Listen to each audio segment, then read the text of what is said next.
This is the Candid podcast.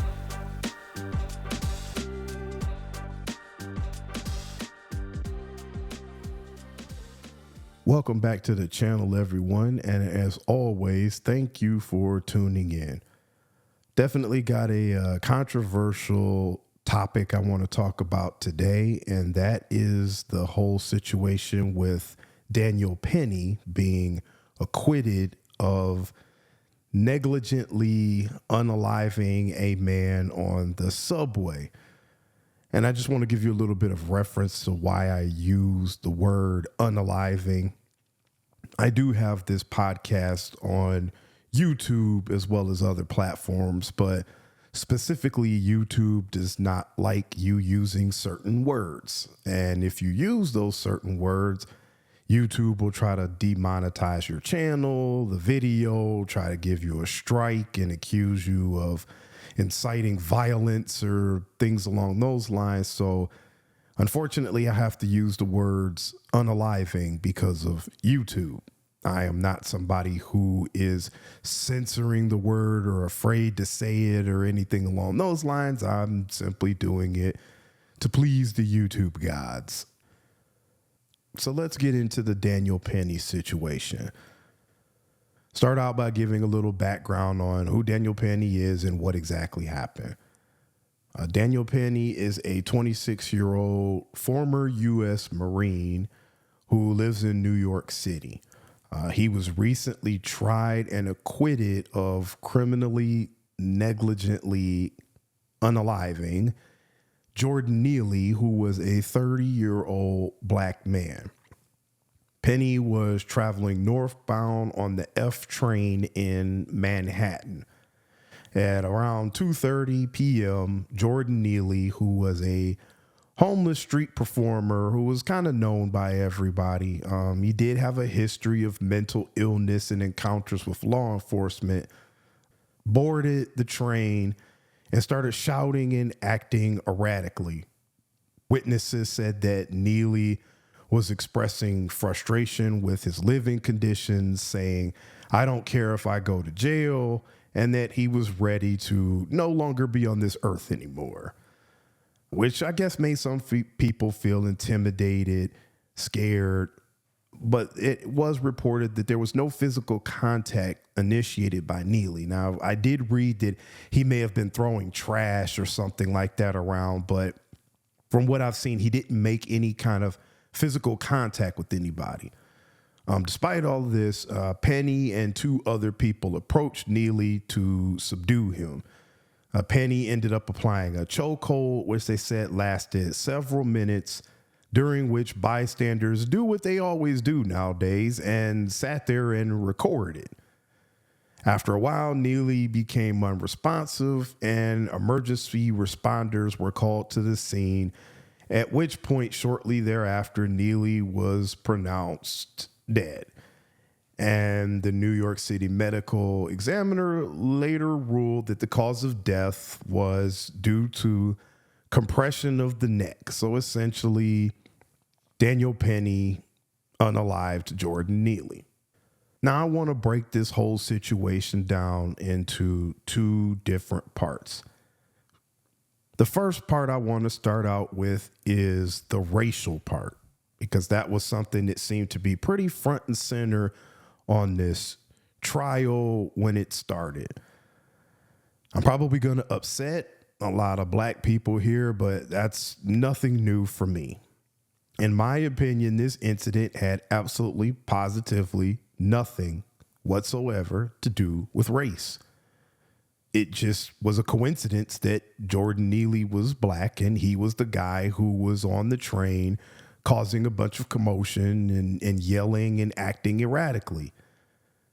I don't see anywhere in this case where Penny yelled anything racial. Penny didn't get on the train and say, "I'm going to unalive me a black man today," or anything like that. So I am failing to see where race plays an issue in this trial, yet it seemed to be played up the whole time. I even went to CNN, and when I visited there, they seemed to be playing the race card. It said Penny, who is a white man, choked out Jordan Neely, who is a black man. I mean, they made that very clear. Of course, other black people started coming out of the woodwork, calling Daniel Penny a racist, accusing him of all kinds of racial stuff. And it just does not make sense to me. Where is the racism in this whole situation? I don't see it. Apparently, even the co-founder of Black Lives Matter of New York came out and called for blacks to start becoming vigilantes and start taking their own justice out due to this situation. And I just don't understand that. I could maybe, and I'm saying maybe, people, maybe understand them not being happy with the verdict and saying that black people don't get justice when they're seemingly unfairly unalived. I could maybe see that. And I'm saying maybe, folks, but that's a discussion for another time. But a lot of the stuff that I was seeing is that they were just accusing Penny of just being racist. Like this was a racist act and he was a white guy and he took it out on a black guy. And see, this is where us black people start to lose credibility. This is why we can't get justice when real, actual racism happens. Because every incident to us is racist. Every single time a black man is unalived or loses his life and a white person is involved, it's always racism. It doesn't matter if the black guy was wrong. He could have been doing the worst of the worst. It doesn't matter. It's always racism. And I can understand why other races are starting to get tired of hearing that. And as I said, it belittles our credibility when something racist really does happen, because that still does happen. George Floyd is a great example of how black people, and I'm going to talk about this in a whole nother video, made George Floyd a martyr and tried to make it seem like he was such a great guy. He was trying to get his life together, and these white cops just started messing with him. That's not true. He wasn't doing right at the time that he was unalived. He was using counterfeit bills and I think selling fake cigarettes or off-brand cigarette, whatever it was. He wasn't this great guy. He had been in and out of jail a ton of times. It wasn't racism. Now, does that mean that he shouldn't be alive? No, I'm not saying that. I do believe that the situation with George Floyd was handled incorrectly. Should he be alive? Yes, but it wasn't racism. It was the reason why he's no longer with us. It was police incompetence. He should be alive, but he should also be in jail and probably throw away the key. With as many times as he's been in and out of jail and kept having issues, he definitely should be in jail, and let's just not let him out. And he should be alive. That part I can agree with, but I'm not going to call that racism. An example of where racism actually was a real thing was the Trayvon Martin situation. I don't care what anybody says. That was legitimate racism. He was a young black teenager walking, minding his own business, and he was profiled and subsequently unalived by George Zimmerman simply because he was a black kid who Zimmerman felt didn't deserve or shouldn't have been in the neighborhood that he was in. Trayvon wasn't bothering anybody. He was going about his business. I understand the people who are opposed to what I just said are going to say, oh, with Trayvon Martin, he was retweeting certain jokes and foul language and listened to offensive rap music and all that. I get that. He was being a kid. He may have even smoked some Mary Jane. I get that. I don't approve of any of that. But that also does not mean that he's a criminal that deserves to not be with us anymore. And if most of y'all followed your kids around when you weren't there, or had a camera that could follow your kids around, I should say, when you're not there, you'd probably be surprised at what your kids are doing. Does that mean that your kids don't need to be with us? No. I'm not saying he was just being a kid. I'm not going to say that, but that doesn't mean that he doesn't deserve to be with us. I'm going to get off that tangent because I don't want to go down that road, but I'm just making an example of that. When real racism actually happens, then people don't want to hear it. This issue with Daniel Penny was not racially motivated. And I'm getting tired of black people constantly wanting to bring up race and make everything race related when the black guy was, I don't want to say the guy who started it, but he was the person who essentially kicked off this whole confrontation by his actions. Penny didn't approach him out of the blue just for no reason. Neely kind of gave him a reason for what he did. So let's get off of that race stuff, okay? I'm done with all that race baiting. Now, I do want to move on to the societal part of this whole thing. And here's where all of the bloodthirsty far-right conservatives are probably going to have an issue with me, which is completely fine. I call things right down the middle and exactly how I see it. If you're wrong, you're wrong. I don't care who you are. The problem that I have with these bloodthirsty far-right conservative people is that for you guys, every crime deserves unaliving nowadays. Somebody steals, unalive them. Somebody gets mad and yells and pushes you, unalive them or whatever. Nowadays, every crime deserves you being unalived. And that's the problem that I have with you guys, because I saw a lot of that as well. Oh, he got what he deserved kind of thing. Oh, well, too bad. And that's a problem because it's contributing to the lack of balance in our society.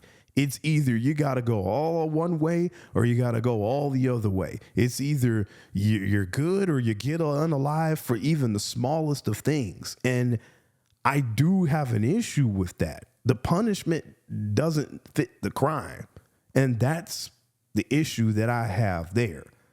With the Daniel Penny situation, do I think that he meant to unalive Jordan Neely? No, I don't necessarily think he meant to do that. I don't think Penny walked on the train that day and said, hey, I'm going to take somebody out today. I don't think that he meant to do it.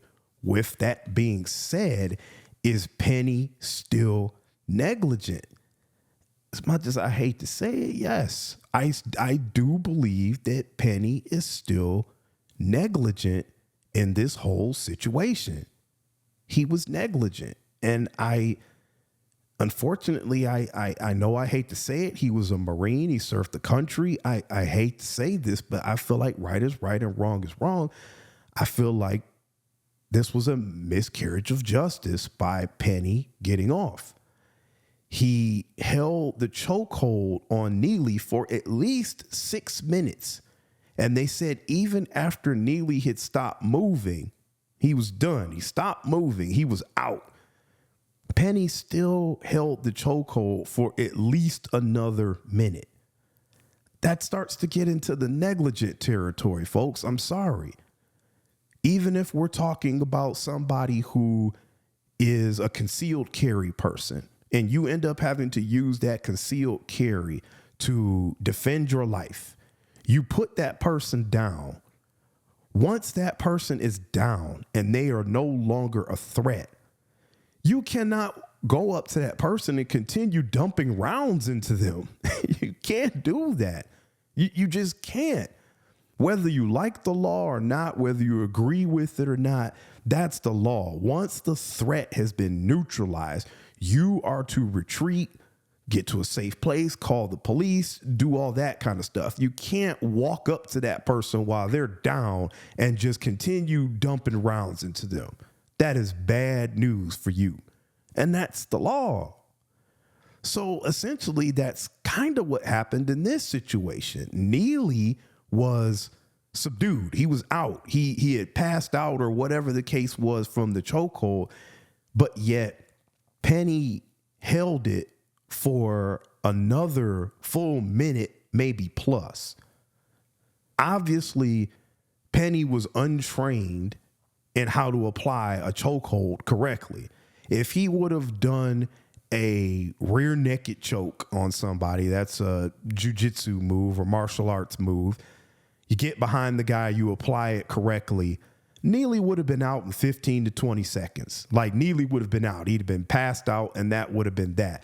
At that point, you can, okay, you sit on one arm, you sit on the other arm, so when he wakes up, he can't get up, or we'll restrain him, or whatever the case may be. You can handle the situation that way. But obviously, Penny was untrained, which then kind of even leads more to you shouldn't have been applying a chokehold if you were untrained and didn't know what you were doing. You got to find another way to restrain the guy. As we can see, chokeholds are no joke. They cut off the supply of oxygen to your brain. You do it for too long and you end up like Neely.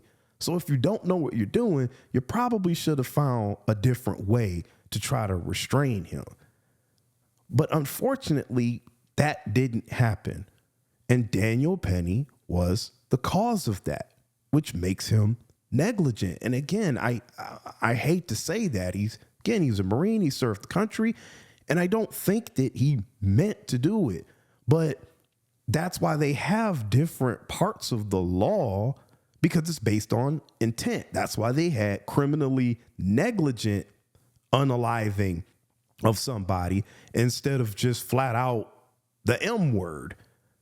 That's why they have that. So you could say, hey, he didn't intend it, but man, you still messed up.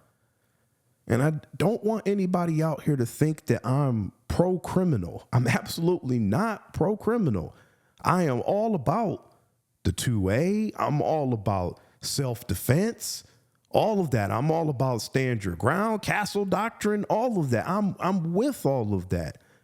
But the punishment has to fit the crime here. And I don't think what Jordan Neely was doing warranted him not being with us anymore. That's the problem that I have. We've gotten to a point now where we're unaliving people for mere words. I mean, by all accounts, Neely was not reaching for any kind of weapon or anything like that. He was just yelling, being belligerent, all those kinds of things. He was not reaching for something that could have done more damage. And then after that, he ends up not alive anymore. This isn't Minority Report, and it has nothing to do with race, folks. It's a movie that Tom Cruise was in, I believe, back in 2002. And the whole thing with this movie was it was in the future, and they were living in a society where they had these psychics that were able to predict crimes before they ever happen.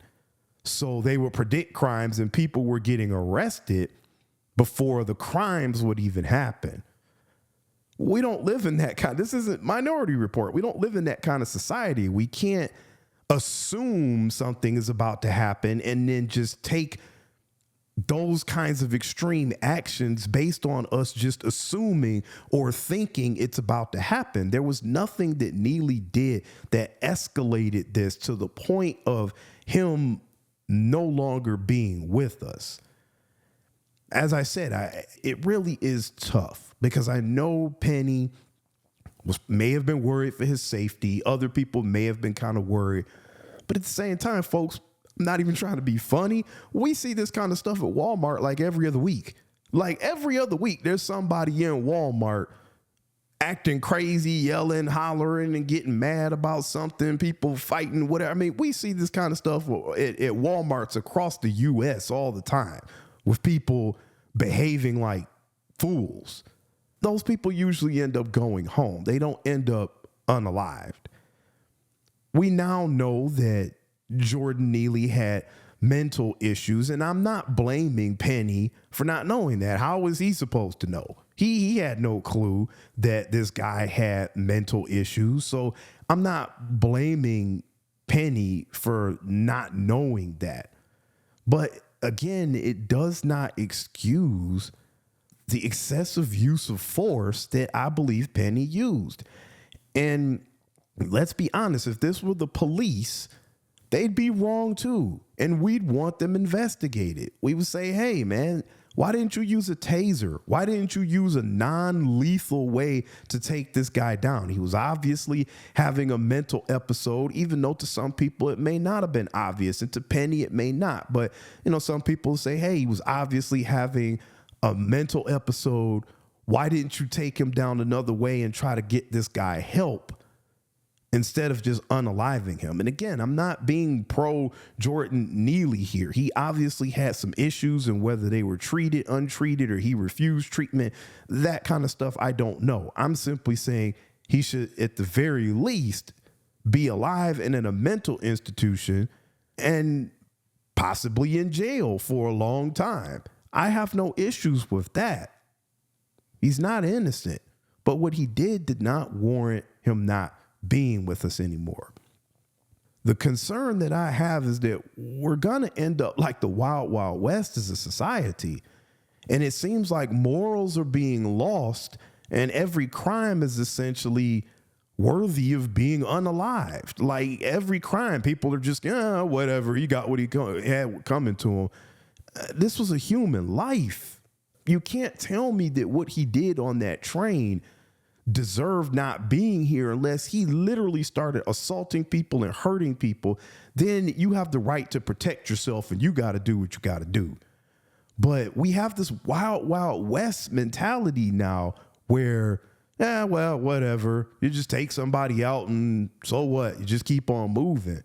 As I said, our morals are being lost. There's no more empathy, no nothing. It's very scary, to be quite honest, where it feels like we're headed as a society.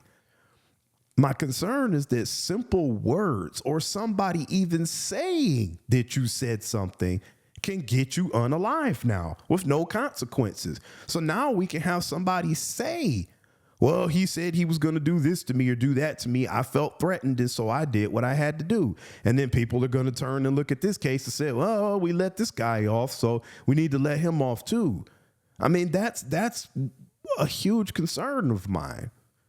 Humanity has shown that we have no problems taking liberties with things when we can. We'll abuse stuff as long as we're allowed to. This whole situation and the law, the way the law is being implemented, reminds me of like unions. I had a friend who moved away and, got a job working at like a factory. And those places are union places. And he told me one day this guy came in with a bottle of Christian Brothers alcohol. And my friend looked at him and said, man, what are you doing with that at work? Can't you get fired for that? And the guy said, nah, man, I ain't worried. The union will get me my job back. At one point, unions had a purpose. They were there to protect the workers, to make sure they got fair treatment, fair wages, good working conditions. And now it's flipped to the point where unions just allow people to be however they want to be. You could have nothing to do for the day and your supervisor could ask you to sweep the floor and you tell them, nah, man, I'm not sweeping that floor. That's not part of my job. And it's nothing your supervisor can do because the union will protect you. And it seems like laws are kind of going in the same direction. At one point, laws were meant to protect the people who were done wrong. And now it seems like it's almost the opposite. They're there to protect the people who are doing wrong. And again, I'm not saying Penny is a criminal. That's not what I'm trying to say. I'm not trying to paint this man as a criminal. I don't want to say that at all because that's not it. I'm simply saying he was wrong. And the law was not there to operate in the way that it should have been. And it seems like nowadays that's kind of how the law is. There's more protection for the people who are not doing right or who are making mistakes, messing up, whatever you want to call it, over the people who are being wronged. And that's just kind of how I feel in this situation. Unfortunate as it is, Marine veteran and all that, it just sucks to say that I believe Penny was wrong and he should have gotten some kind of punishment for it. As I said, I'm just very concerned that we're going down this path in society where laws don't mean anything and people are going to almost start being incentivized to take things farther than necessary because they're aware that there's no consequences. Their lawyers, will start citing cases like this as, well, this guy got off. So if you can't convict him for that, you can't convict this guy for that. And where do we end up as a society? It just makes me really wonder what our future is going to look like as a people and overall as a country. I'm not happy to be saying what I'm saying about this situation, but I'm just trying to call it down the middle and be fair. And I hope that people can realize that, take it for what it is, and maybe give you a different perspective to think about. As always, thanks for tuning in. If you're on YouTube, like, comment, subscribe. It helps me out a lot. I'm trying to grow this channel and continue to bring you all what I hope is great content. As always, I'll catch you on the next one.